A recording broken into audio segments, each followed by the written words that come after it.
Mesdames et messieurs, bonjour, bienvenue. Voici votre magazine télévisé de l'Église catholique de Québec, l'émission Lumière du monde.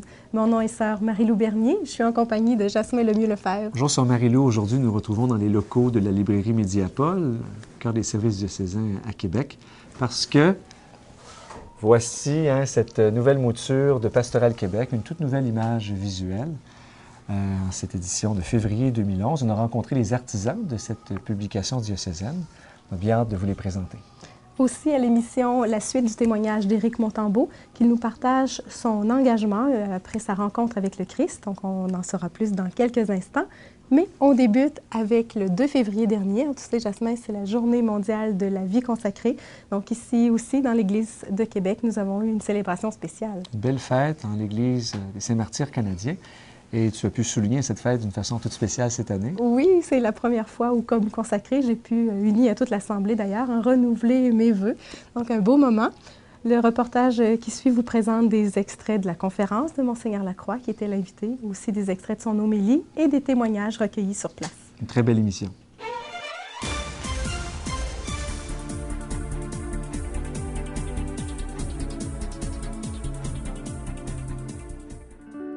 Te ressembler chaque jour un peu plus, te continuer dans nos maisons, nos rues. Nous sommes le 2 février, date qui a été instituée Journée de la vie consacrée par Jean-Paul II. Et en cette occasion, nous nous rassemblons au niveau du diocèse. Il y a ici des personnes de la vie consacrée de différents horizons. Et j'ai avec moi le père Marc-André. Quel est l'historique de ce rassemblement-ci? Alors, c'est déjà depuis quelques années que ce rassemblement a été constitué. D'abord dans le temps, c'était le curé qui était Paul Lortie, qui est devenu Monseigneur Lortie. Lui, comme il y avait beaucoup de communautés qui gravitaient à l'intérieur de la paroisse, ici, une vingtaine, et qu'on avait institué la Journée internationale de la vie consacrée, il a proposé que cette journée-là se vive ici, à Saint-Martyr. Ça ne me surprend pas que vous soyez aussi nombreux à venir. Les gens de la vie consacrée, c'est des gens qui sont habitués de braver toutes sortes de tempêtes et de relever toutes sortes de défis. Soyez les bienvenus. Je suis très heureux qu'on puisse se rencontrer aujourd'hui pour vivre cet après-midi de partage, de réflexion, de prière, un souper fraternel et ensuite le sommet, ce qu'on fait de plus beau ensemble, ce qu'on vit de plus beau, l'Eucharistie. Trouve Jésus dans le silence. Parle de lui sur ton chemin.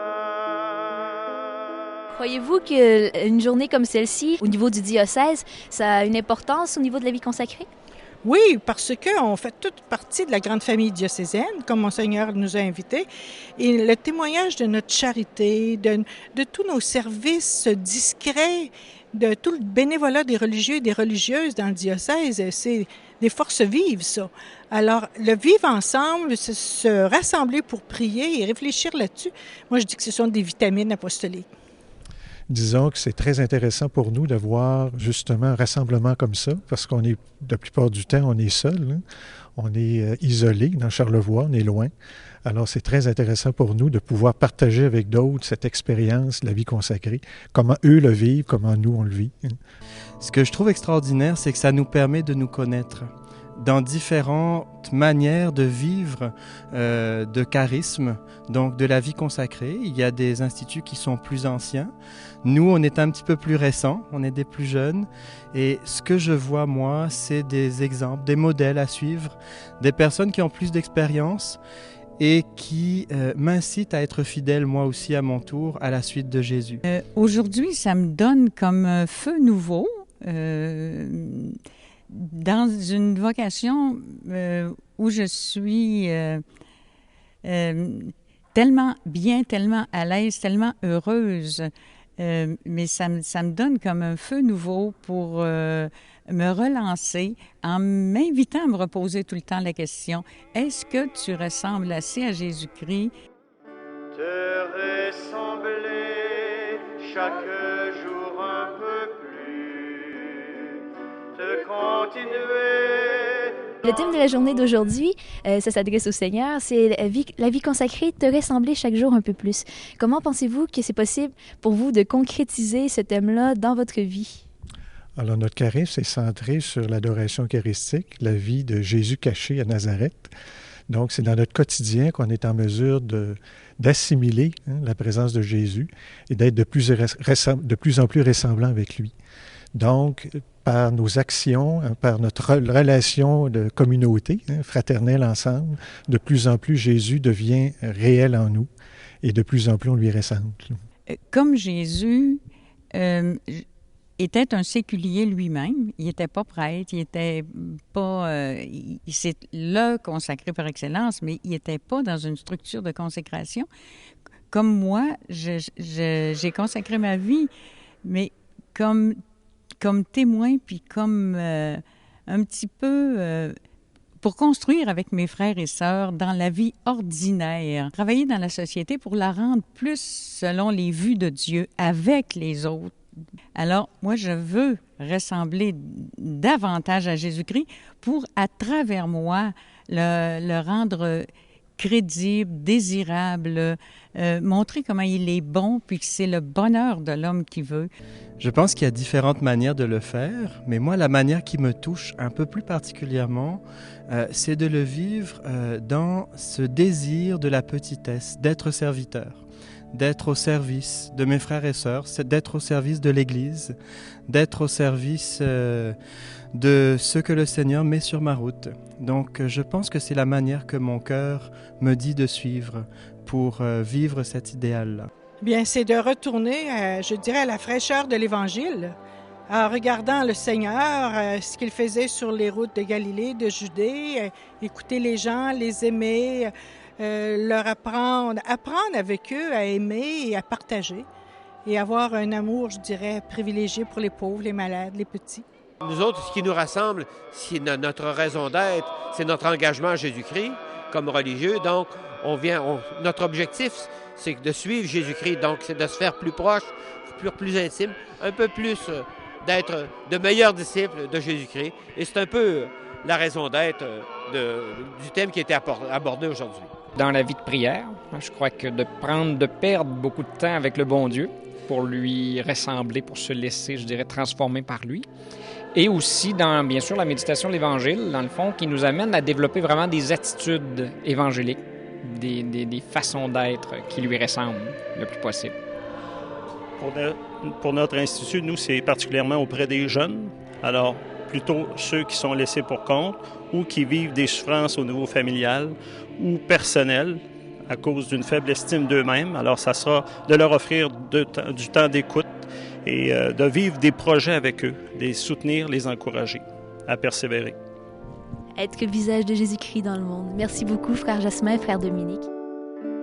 Être un servant à l'autel de la vie, donner son sang comme toi tu le fis, en s'oubliant pour celui qui gémit. Repartir du Christ signifie proclamer que la vie consacrée est une suite du Christ. Dans le document, ils utilisent cette expression latine, une sequela Christi. Jésus, lui, nous dit que c'est l'amour qui est le thermomètre et le baromètre d'une vie et non pas la réussite. À la fin de notre vie, chers frères et sœurs, probablement que nous ne pourrons pas dire que nous avons tout réussi. Mais si, comme Jésus, nous vivons chaque jour un peu plus dans l'amour, la vérité, la lumière, nous pourrons affirmer, comme lui, tout est accompli. En nous laissant imprégner de cette parole, nous ressemblons davantage au Christ, qui fréquentait les Écritures depuis son enfance et qui priait avec les Écritures. Est-ce qu'il y a quelque chose qui vous a plus particulièrement marqué dans la conférence que vous venez d'entendre de Monseigneur Lacroix? Oui, une chose en particulier, c'est ce que j'ai retenu, c'est être la continuité du Christ, être des mains, des yeux, un cœur qui bat pour le monde, qui dit le Christ. Parce que le monde actuellement, des fois, le seul évangile qu'ils vont lire, c'est la vie de témoin. Et donc, le désir qui m'anime, c'est de devenir un témoin avec mes frères et sœurs, donc pour pouvoir vivre en Église. Moi, c'est cette invitation à vivre en intimité avec le Seigneur et sa fameuse question, là, aujourd'hui, en quoi je ressemble le plus à Jésus après 5 ans? C'est une question qui est interpellante et dynamisante tout à la fois, qui nous ramène, disons, à l'essentiel de notre vie, notre adhésion à Jésus. Ce qui m'a beaucoup marqué, c'est qu'il est revenu à partir du Christ, et c'est un peu notre vocation de partir du Christ, d'être avec lui, au jour le jour, par l'adoration, par la vie fraternelle. Bien, dans notre genre de vie qu'on a épousé, on nous invite à manifester au monde l'amour de Dieu. Alors, du mieux qu'on le peut, au quotidien, bien enraciné dans le monde de ce jour, d'aujourd'hui. Toute la dimension d'être visage de Jésus-Christ dans les différents milieux dans lesquels on s'implique. Alors, je crois que la vie consacrée a vraiment à être, je dirais, ces personnes. J'ai à être cette personne qui est visage de Jésus-Christ aujourd'hui dans le milieu où est-ce que je suis. Dans ce choix de vie-là, c'est de témoigner, dans le fond, d'une vie heureuse en Dieu. Et que pour que chaque personne, dans le fond, soit aimée et se sache aimée de Dieu aussi. Portons la lumière, la vie jaillira. Portons la lumière, l'espérance renaîtra. Vous êtes un levain d'espérance pour l'humanité. Votre vie donnée, brillante, fidèle et généreuse, est déjà une merveilleuse participation à la mission de l'Église chez nous. Chères personnes consacrées, puissiez-vous brûler de cette flamme et faire resplendir sa lumière à travers votre vie, pour que brille partout dans le monde un fragment de l'éclat dont rayonne Jésus, splendeur de la vérité. Portons la lumière, la vie jaillira. Portons la lumière, l'espérance renaîtra.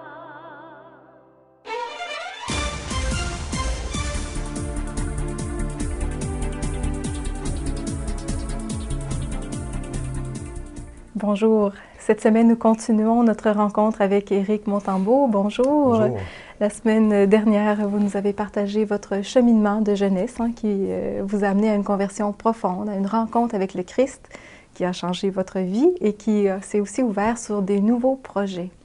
Alors, vous nous avez partagé que dès le lendemain de votre prière, une personne s'est présentée à vous pour vous parler d'un projet de mission. Qu'en est-il? Oui. Eh bien là, j'ai entrepris une nouvelle route, une toute autre route, dans laquelle j'ai eu beaucoup d'encouragement, parce que c'était pas évident de passer d'une vie à l'autre. C'était 2 extrêmes. Et premièrement, je savais que je devais prier dans ce nouveau chemin-là, prière qui n'était pas chose courante dans ma vie jusque-là. Prier, assister à la messe, vivre de l'Eucharistie, sacrement du pardon.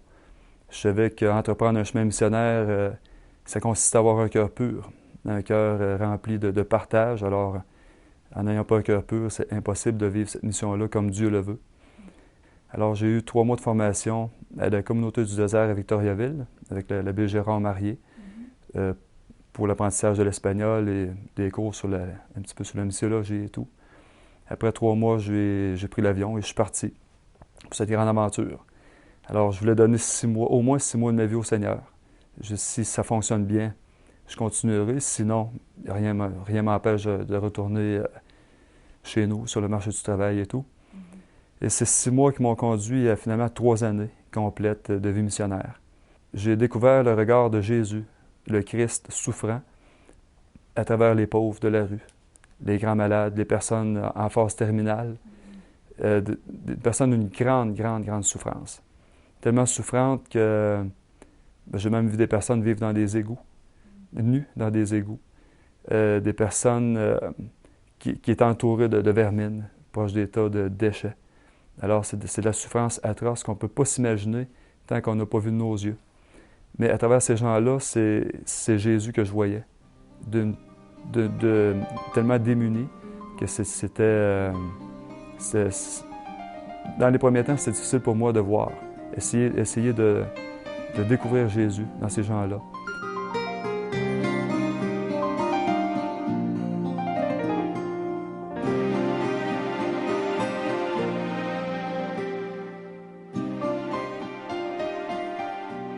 Vous deviez être habité par toutes sortes d'émotions? Ah, beaucoup d'émotions.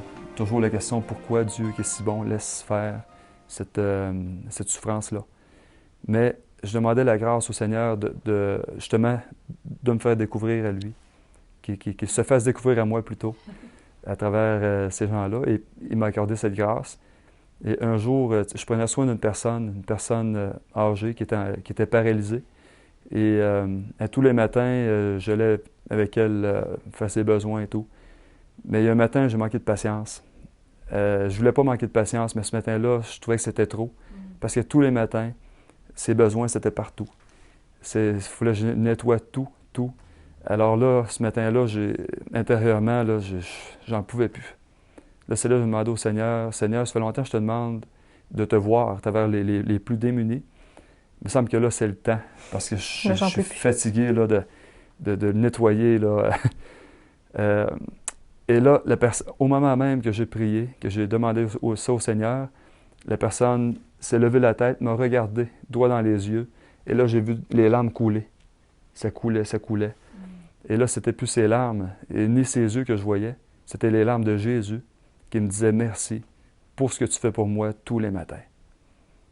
Et là, je peux vous dire que ça m'a bouleversé. J'ai eu une seconde grâce d'avancer davantage dans cette mission-là et d'aller plus vers encore plus démunis, les personnes les plus pauvres. J'étais attiré encore plus vers eux. Ce regard-là m'a pénétré jusqu'au fond de l'âme. Et j'ai moi-même aussi versé des larmes en voyant ces yeux qui se sont transformés. C'était plus les yeux de la personne, les yeux se sont transformés. C'est les yeux du Christ souffrant que je voyais. Et puis, ça m'a donné un autre élan pour être auprès des plus pauvres. Et aussi, il y a Jean-Jude. Ça se passait en Haïti, dans un mouroir de Mère Teresa. C'est le premier que j'ai accompagné dans la mort. Et juste avant de mourir, Jean-Jude m'a dit, « Éric, je suis à la veille de mourir. Je te le dis parce que mon corps est souffrant, je souffre beaucoup. Mais en dedans de moi, l'amour se fait tellement présent, je sens tellement une présence de lumière de Dieu en moi que j'en oublie ma douleur physique. Alors c'est ce qui me fait dire que je rencontrerai Dieu bientôt. Et quand je verrai Dieu, je vais lui parler de toi, ce que tu as fait pour moi. Je vais lui demander qu'il te bénisse, qu'il bénisse tes amis, ta famille, et surtout qu'il te donne toujours la grâce d'aller auprès des plus souffrants. Parce que moi, je peux te dire que ce que tu m'as apporté m'a conduit à Dieu. Et je vais demander à Dieu qu'il continue de te donner la grâce de faire ainsi avec les autres personnes souffrantes que tu côtoieras tout au long de ta vie sur ton chemin. Que sa prière s'accomplisse. Ouais. Merci Éric beaucoup pour votre partage très humain, inspirant et aussi rempli là, de cette trajectoire missionnaire. Je vous souhaite une bonne mission ici maintenant au Québec, là où vous êtes. Et merci encore. Merci beaucoup.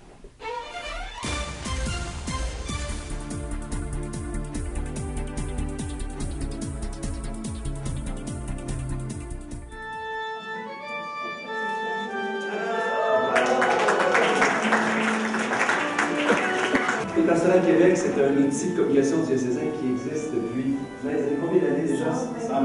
Exact, 122 ans. On voulait vous présenter avec les artisans de cette revue-là. Claire Dorion, notre nouvelle graphiste, c'est providentiel.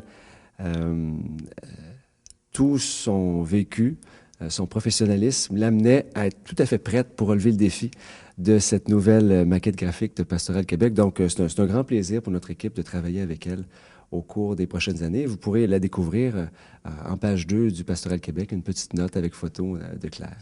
C'était un beau défi, très inspirant. Alors, c'est ça, l'objectif, justement, c'était d'ouvrir un peu, que les gens soient contents de prendre la revue, de l'ouvrir, de la consulter, qu'ils soient contents, qu'ils soient attirés vers les textes. On se rend compte aussi que dans tous les périodiques comparables aux nôtres, il y a régulièrement un renouveau de la présentation graphique. On a pris le temps d'y réfléchir, de regarder ça, et avec Claire, pendant plusieurs semaines, on a examiné un peu quelles étaient les options, les alternatives, puis en même temps quelque chose dans lequel elle se sentirait à l'aise, parce que c'est elle qui doit le réaliser mois après mois. Alors, c'est tout ça, c'est un désir à la fois, tout en conservant le contenu qui, lui, ne change pas substantiellement. Lui a été revisé puis mis à jour régulièrement, mais là, on dit on va mettre l'accent pour un véritable renouveau global de la présentation graphique. Quels ont été les plus grands changements que vous avez faits pour la revue? Je pense que je l'ai d'abord aérée. Alors, les photos ont une distance les unes par rapport aux autres, ce qui facilite la lecture. On sait que là, il y a toujours un trajet particulier pour lire un texte et les images qui sont mêlées à ce texte-là. Alors, je pense que les images sont vraiment placées de façon stratégique. Je trouve que ça a un petit air rajeuni, là, je dirais, avec, j'aime bien en haut, là, comme tous les titres, le voie de passage, avec le rappel du logo, un texte beaucoup plus aéré, avec les photos mises en évidence. Ça donne vraiment un goût de le feuilleter et de le lire. Les petites lignes avec des petites rondeurs, puis tout ça, je trouve que ça invite à un petit mouvement, là, si on veut, là, puis j'apprécie beaucoup les petits points aussi au début de chaque article. Il y a un petit point de couleur là, que les lecteurs vont pouvoir voir, puis je trouve que c'est très bien. Ça apporte une petite touche intéressante. Il n'y a pas, finalement, d'images en filigrane. Ce sont des photos. Donc, ça rend la lecture plus facile. La revue Pastoral Québec est une revue diocésaine très appréciée. On a pu vraiment le constater lors de notre dernière enquête de notre lectorat au printemps dernier, où nos lecteurs et lectrices nous sont revenus en masse pour nous parler donc du contenu rédactionnel, du contenu graphique. Et mis à part quelques détails, les gens l'appréciaient telle qu'elle l'était. Mais si on voulait renouveler ce lectorat-là, s'assurer que cet outil diocésain puisse toucher un nombre plus large de personnes, j'avais vite saisi en le présentant à quelques personnes, en dehors peut-être du cercle habituel, qui se disaient peut-être un peu effarouchés par le style graphique, qui était peut-être un peu moins contemporain. Alors, comme on voulait vraiment valoriser le contenu, qui est très bon, qui est très apprécié, qui gagne des prix, le timing était bon, je crois, pour pouvoir rafraîchir la maquette graphique de Pastoral Québec. Ça faisait 17 ans que nous avions le même graphiste, Michel Gréco. On a beaucoup apprécié son travail. Mais après 17 ans, je pense que c'était le bon moment. Je pense que c'est simple pour une publication, après un certain cycle, de pouvoir changer, montrer une nouvelle approche visuelle. Et puis donc, on a dû chercher la bonne personne pour faire ce changement de cap. Je me dis, c'est pas parce qu'il s'agit d'une revue à caractère religieux que ça doit nécessairement être terne ou figé ou je voulais de la luminosité. La facture, dans le fond, la page du dessus, déjà, il y a quelque chose de dynamique. Déjà, on avait un bon produit, on avait une revue qui était intéressante, mais je pense qu'on vient comme de prendre un tournant. Il y a quelque chose de contemporain. Juste dans la signature là, de Pastoral Québec, c'est quelque chose de différent. Ça fait justement invitant, puis ça donne le goût de l'ouvrir. Alors, justement. la nouvelle signature, je désirais un caractère... Là aussi, je désirais un caractère allégé. Il s'agissait, le défi, c'était justement de joindre les deux mots, pastoral et Québec. J'ai pris un caractère typographique qui revient dans la revue. Alors, et j'ai joint les deux d'une façon, c'est ça, il y a un petit entrelacement entre le E de pastoral et le Q de Québec. Alors, pour moi, c'est clair aussi. Je veux dire, je pense que c'est représentatif des pages intérieures. Et le mot Québec changera justement de parution en parution avec le propos et la couleur, surtout, de la photographie de la page couverture. Prendre le virage web de façon un peu plus prononcée. Déjà, il y a un site web, pastoralquebec.ecdq.org. On désire mettre à chaque édition quelques textes disponible pour tout le monde sur le web. Le Virage Web va collaborer à ce plus grand rayonnement de notre revue Pastorale Québec. C'est une belle présentation. Là. Ça fait un renouveau de la revue, tout en ayant conservé, là, quand même, dans la présentation, le contenu qu'on reconnaît. Mais alors, quand on l'ouvre, ben là, j'ai pas eu le temps beaucoup de la regarder, sauf que ce qu'on peut voir dans une première impression, c'est que ça semble beaucoup plus dégagé, ça semble plus clair aussi, alors au niveau de la façon de faire les titres, l'organisation. Je pense que c'est un bon pas. Je pense que l'équipe a bien travaillé, on peut les féliciter.